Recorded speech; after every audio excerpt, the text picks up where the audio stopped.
বাংলাদেশ আওয়ামী লীগকে বাদ দিয়ে দেশের মূলধারার রাজনীতি কল্পনা করা যায় না বলে মন্তব্য করেছেন জাতীয় সংসদের স্পিকার।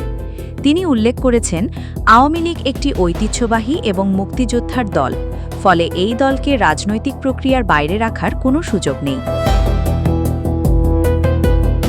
আজ জাতীয় সংসদে সাংবাদিকদের সঙ্গে আলাপকালে এক প্রশ্নের জবাবে স্পিকার এসব কথা বলেন। স্পিকার তার বক্তব্যে দেশের গণতান্ত্রিক ধারাবাহিকতা এবং সর্বদলীয় অংশগ্রহণের ওপর জোর দেন।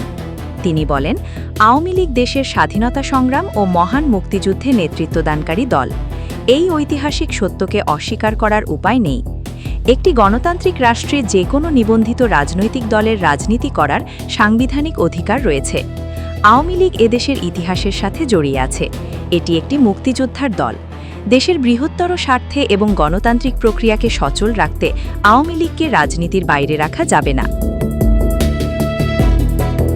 সাবেক প্রধানমন্ত্রী ও আওয়ামী লীগ সভানেত্রী শেখ হাসিনা ভারত থেকে এক বিশেষ বার্তায় জানিয়েছেন, চলতি বছরের মধ্যেই তিনি বাংলাদেশে প্রত্যাবর্তন করবেন।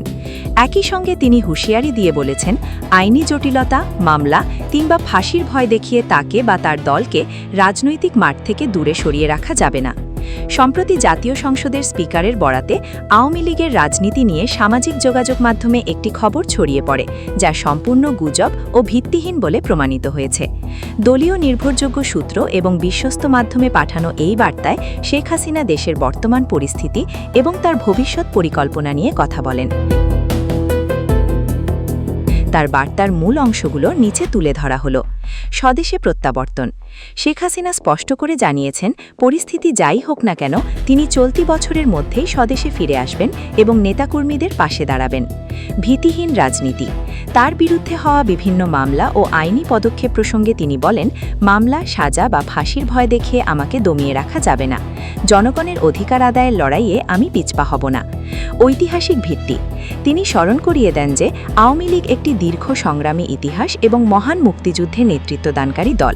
কোনো ধরনের চাপ বা অপপ্রচার চালিয়ে এই দলকে ধ্বংস করা সম্ভব নয়। আওয়ামী লীগ জনগণের দল। মামলা বা ফাঁসির ভয় দেখিয়ে আমাদের দমিয়ে রাখা যাবে না। ইনশাআল্লাহ চলতি বছরেই আমি দেশের মাটিতে পা রাখব।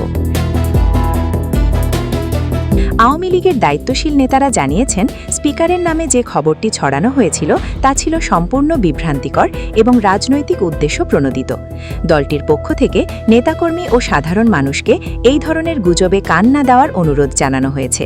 একই সঙ্গে শেখ হাসিনার এই দৃঢ় বার্তা তৃণমূলের নেতাকর্মীদের মাঝে নতুন করে চাঙ্গাভাব ফিরিয়ে আনবে বলে আশা প্রকাশ করেছেন দলটির নীতি নির্ধারকরা।